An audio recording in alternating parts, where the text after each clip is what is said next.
Hey, I'm Maria. I went to Yakima, Washington High School. It was East Valley, I think it was. And I'm one of the street rod shop leaders, and I'll be here to take you around and look at some of the projects we're doing right now. So we'll start with the Oldsmobile right here.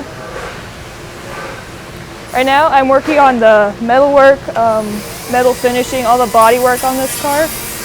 And a lot of dents, getting the dents out.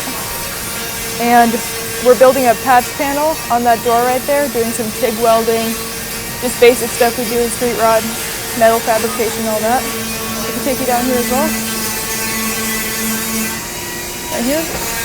They're working on some rust damage in the wheel well right here. They were repairing that, building some more patch panels for that.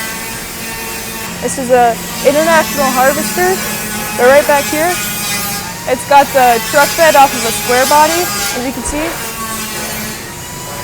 Right now, as you can see, you look in here. He's been building a truck box for underneath the beds right there. Some metal work. And here, this is a hull they're building. It was originally off of an airplane, and they're building that out of aluminum and TIG welding it together. Pretty cool. Here we got Garrett's car right here. He's been doing a lot of metal work, body filler, as you can see, smoothing out all the metal on there. He'll also be priming it before he takes it home. So, that's pretty cool. On this old Ford, they've been doing a lot of body filler on this one.